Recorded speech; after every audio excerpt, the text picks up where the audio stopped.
Trump family. On May 2, 2016, a stirring video entitled, "The Trump Family That I Know," produced by Trump Organization executive Lynn Patton, has gone viral with more than 2 million views on YouTube in just a few days. As a black female executive at the Trump Organization, I can no longer remain silent about the repeated and reprehensible attempts to align my boss and his family with racist hate-mongering groups, campaigns, and messaging, Patton says in the 5-minute clip. According to LinkedIn, Patton joined the Trump Organization in May 2009 and is currently director of the Eric Trump Foundation and assistant to Eric Trump, Ivanka Trump, and Donald Trump Jr., according to the Eric Trump Foundation's website. Patton's Facebook page is replete with pictures of her having fun with the Trump family, and her Twitter account is a consistent stream of supportive posts defending the Republican Party's presumptive presidential nominee.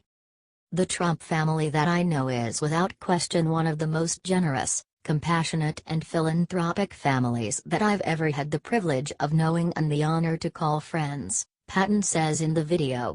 They have been incredibly loyal to me and the countless dedicated people they employ around the world, hiring more minority and female executives than any other company for which I have worked. A portion of Patton's video defends Donald Trump's call for a temporary ban on Muslims entering the U.S. To equate racism with my boss's call for a temporary moratorium on a flawed immigration system that radical Islamic terrorists continue to exploit, or the construction of an impassable wall to protect our borders from the influx of illegal drugs, is not only incendiary, it's wholly irresponsible and only serves to embolden the very hatred these draconian groups espouse. At one point in the video, Patton reassures her would-be naysayers that she is, in fact, a highly intelligent, free-thinking and independent woman and that her opinions and decisions are based solely on fact, not fiction, speculation, assumption or hearsay. Patton concludes with a message to those skeptics who will undoubtedly claim that I am doing this at the behest of the Trump family or with the promise of reward. I deliberately chose not to seek their approval nor counsel in advance to this video for fear that there would be more concern for me and its potential viral ramifications than they would be for themselves and the fact that quite simply this is the right thing to do. Watch. This isn't just a race to Mr. Trump. This isn't just a race to his family nor to our veterans or the unemployed, and because of that this family is willing to risk their own lives each and every day for the greater good of this country, she said. God bless his family, God bless the voters and God bless the United States of America, Patton said in conclusion. What do you think about this? Comment below.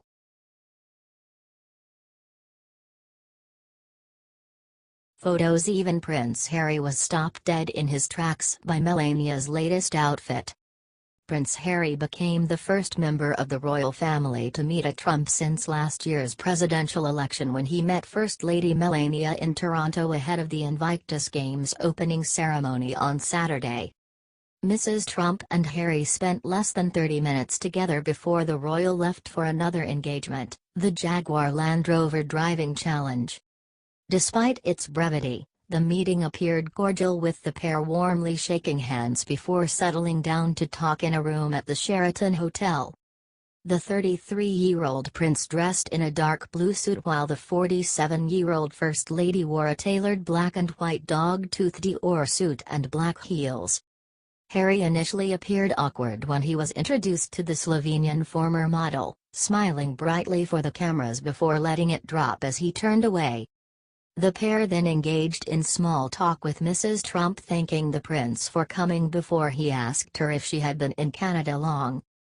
Harry and the U.S. First Lady then settled down to discuss the Invictus Games' success. Subsequently, Mrs. Trump moved on to meet some of the veterans taking part for Team USA in the Games while Harry moved on to a meeting with Canadian Prime Minister Justin Trudeau.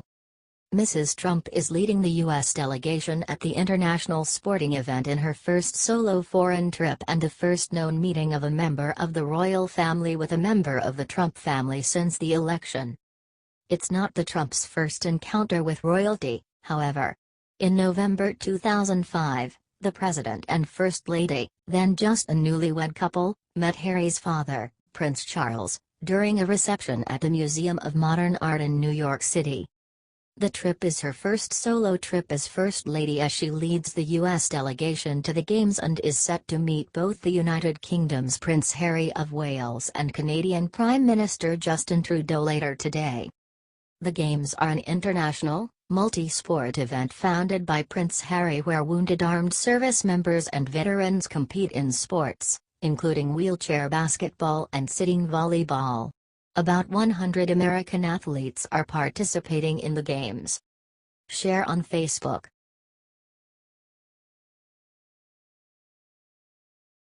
Johns Hopkins psychiatrist drops truth bomb about transgenders, liberals furious. It is simply amazing how such a tiny minority in our country just 0.3% has forced a national debate about whether the public bathroom they visit should or should not match the gender of their plumbing. The entire notion of gender is being questioned. It is now bigoted to believe we live in a gender binary world. The idea that humans come in only two flavors, male and female, is seen as outdated, old-fashioned, antiquated and just plain mean. Now we must accept gender fluidity. Children as young as 4 are being encouraged to choose their gender identity, as if it were a Halloween costume. And according to a noted psychiatrist, that's just about right.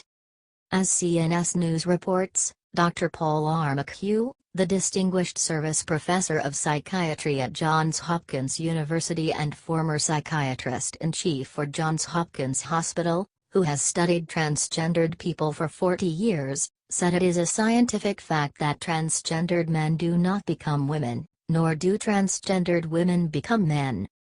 All such people, he explained in an article for the Witherspoon Institute, become feminized men or masculinized women, counterfeits or impersonators of the sex with which they identify. Dr. McHugh, who was psychiatrist-in-chief at Johns Hopkins Hospital for 26 years, the medical institute that had initially pioneered sex change surgery, and later ceased the practice, stressed that the cultural meme, or idea that one's sex is fluid and a matter of choice is extremely damaging, especially to young people. Now this will really whip liberals into a frenzy, but Dr. McHugh says those who wish to change their gender suffer from a psychiatric condition, not an accident of birth.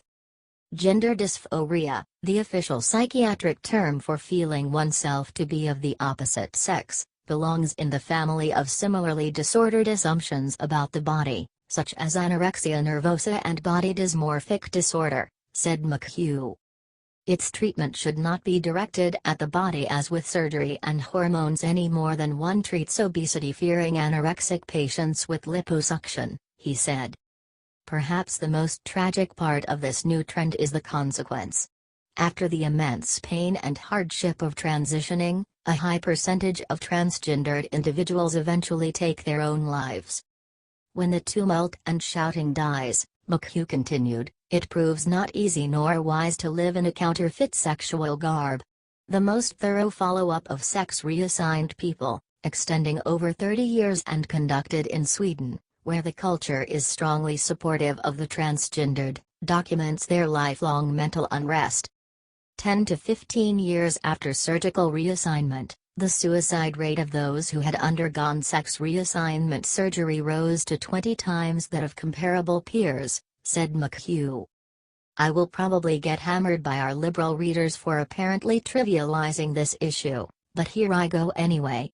When I was growing up in the 70s there was a TV commercial for chiffon margarine, which apparently tasted just like butter. But it's not. The very last, and very famous, line from the commercial was "It's not nice to fool Mother Nature." Apparently that is still the case.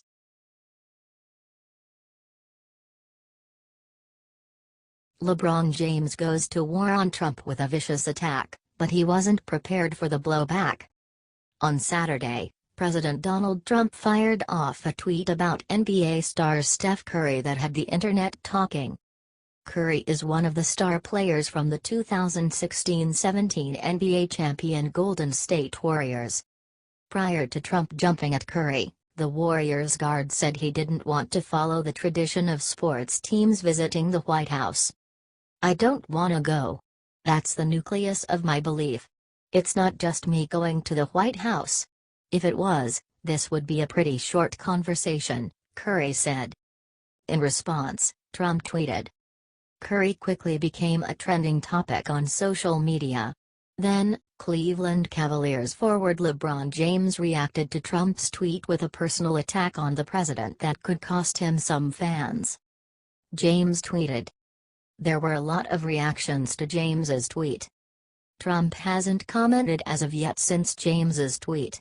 But if his comments on NFL players who kneel during the anthem are any indication, we should probably expect a response soon.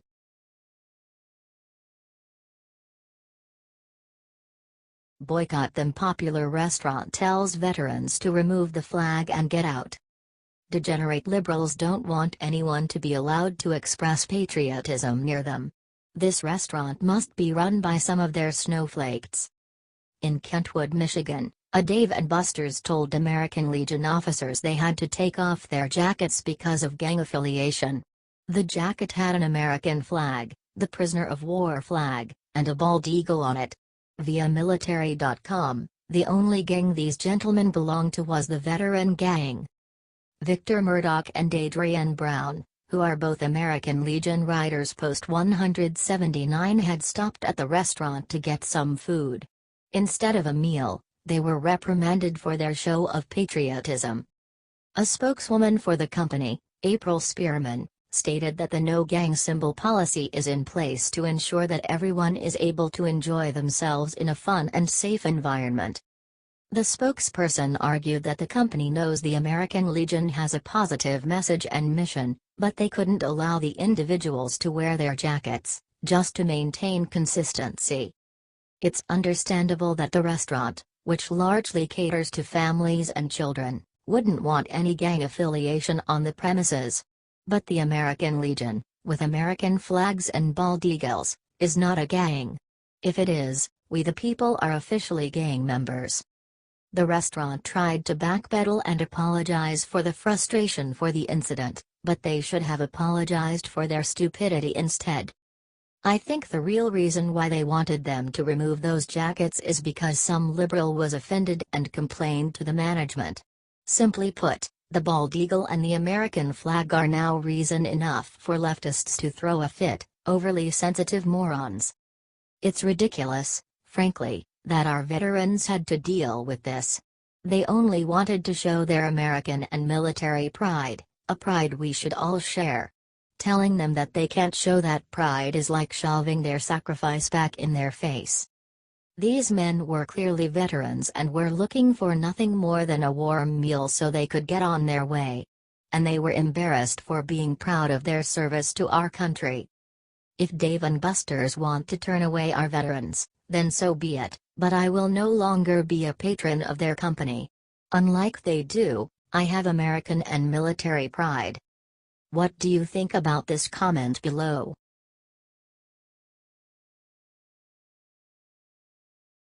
Donald Trump cancels NBA championship invitation to Steph Curry and the Warriors.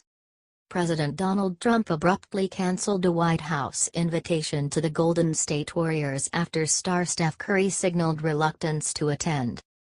Going to the White House is considered a great honor for a championship team, Trump said.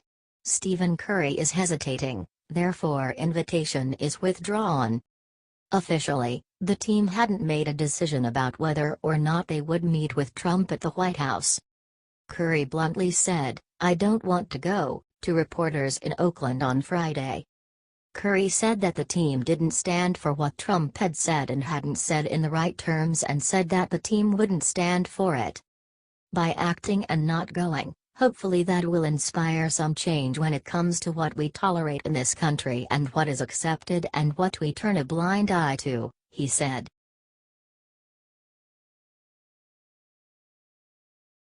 Obama spent $38,000 on military device, Trump solved the problem for $30. While campaigning in 2016, President Trump repeatedly called for modernizing our outdated and depleted military. Now, the Navy is integrating a truly modern device. Advanced submarine periscopes historically relied on clunky, hard-to-find, and expensive joysticks. Now, after considerable testing, these joysticks will be replaced with off-the-shelf Xbox controllers. When thinking of a submarine, one typically pictures it equipped with the traditional rotating tube periscope. That is, a single hanging tube for the navigator to peer out of. The periscope extends above sea level and offers one sailor a view of the surrounding area. This design, however, was replaced long ago with photonic masts capable of rotating 360 degrees. High-resolution cameras attached to the masts offer an entire control room and above-water view. Virginia-class submarines, the Navy's most advanced underwater vessels, typically come equipped with photonic mast hand grips designed by Lockheed Martin. The hand grips, which cost about $38,000 each, are considered clunky and unnecessarily heavy by many sailors. The hand grips are designed only for Virginia-class submarines, and would be impossible to replace if damaged in an emergency. A better solution was not formulated until now. The Navy got together and they asked a bunch of junior officers and junior guys, "What can we do to make your life better?" explained Lieutenant J.G. Kyle Leonard, who serves on the Virginia-class USS John Warner. And one of the things that came out is the controls for the scope. It's kind of clunky in your hand, it's real heavy. The solution was simple, and the expensive hand grips were replaced with off-the-shelf Xbox controllers which cost about $30 on average. Not only are Xbox controllers considerably cheaper than the Lockheed Martin hand grips, but most young sailors are already comfortable with video game controllers. Another feature in favor of Xbox controllers is their ubiquity. The Lockheed Martin joystick is by no means cheap, and it is only designed to fit on a Virginia-class submarine, explained Senior Chief Mark Eichenlaub, the assistant navigator on the USS John Warner. "I can go to any video game store and procure an Xbox controller anywhere in the world, so it makes a very easy replacement." After testing the Xbox controller, the Navy found that sailors were able to quickly adapt to the new technology. While it would take hours of training to learn how to operate the previous hand grips, sailors can become proficient with Xbox controllers in a matter of minutes, thanks to their intuitive inputs. The Xbox controllers will be installed on all Virginia-class ships in operation. All new submarines, such as the USS Colorado currently under commission, will come equipped with Xbox controls. Eichenlaub stated that this is part of a larger push from the Navy to modernize their vessels by integrating consumer technology that younger Americans are already comfortable with, such as touchscreen computers and virtual spaces. Ideally, what they want to see in 10 years down the road is, there's basically a glass panel display with windows, and you can just pull a window of information, review that, push it off, bring in the next window, Eichenlaub explained. They want to bring in sailors with what they have at home on their personal laptop, their personal desktop, what they grew up with in a classroom.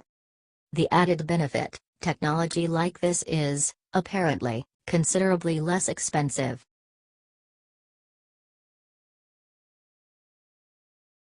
Trump on players kneeling for national anthem, "Get that son of a b off the field." President Donald Trump said NFL owners should not tolerate players disrespecting the American flag, suggesting Friday they ought to say, "Get that son of a bitch off the field right now." Trump, in Alabama campaigning for Senator Luther Strange, R., Alabama, in his primary battle with Roy Moore, said he and Strange were united in their pride for the country and respect for the flag. "Wouldn't you love to see one of these NFL owners when someone disrespects our flag to say, 'Get that son of a bitch off the field right now'? Out. He's fired. He's fired," Trump yelled, to huge cheers. The crowd began chanting USA. "You know, some owner's going to do that," Trump said. "He's going to say, 'That guy who disrespects our flag, he's fired.'" Trump called it a total disrespect of our heritage. NFL quarterback Colin Kaepernick began kneeling for the national anthem last year to draw attention to police brutality practices and other examples of racial injustice, and some other players have followed suit. Kaepernick, who reached the Super Bowl in the 2012 season with the San Francisco 49ers, is currently a free agent, and his supporters argue owners are staying away from signing him because of the controversy surrounding him. What do you think about this? Comment below.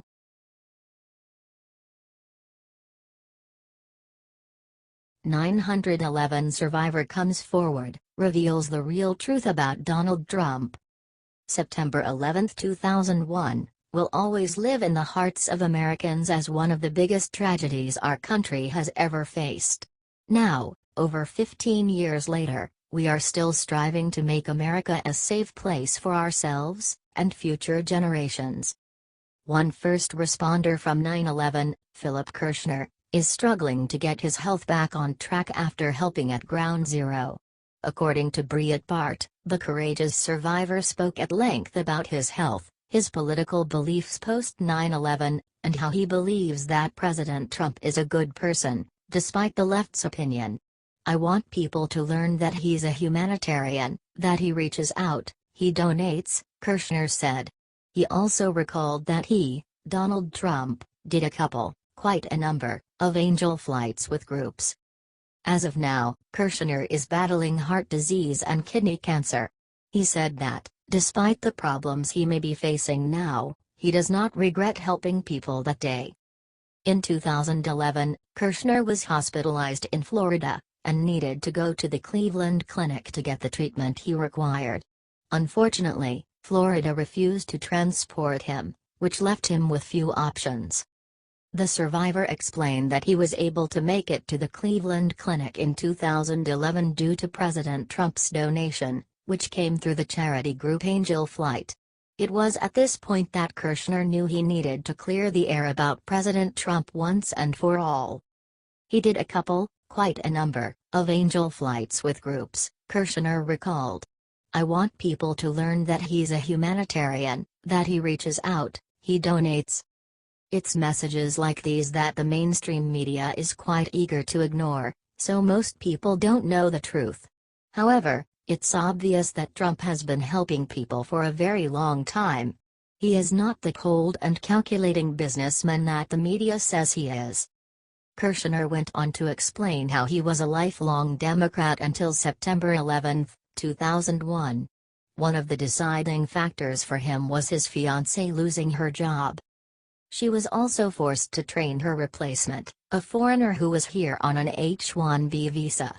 Since that time, his eyes have been opened to other obvious truths. "This nation is in such dire straits right now. I am a student of history, and when you change the language and when you dumb it down and you change the moral and ethical code of a nation, things like Nazi Germany could happen. That's my concern." Kirshner explained that we need a candidate who will make an effort to work toward establishing a better country, something President Trump has been doing since his first day in office. "It is this kind of change," Kirshner reasoned, "that could save us." Kirshner also explained that he would never vote for Hillary Clinton. His cited reason at the time was that he believes her relationship with the Muslim Sisterhood is counterproductive to American values. All in all, the point is, there is more to President Trump than meets the eye. When you only follow the mainstream media, you lose stories like Kirshner's.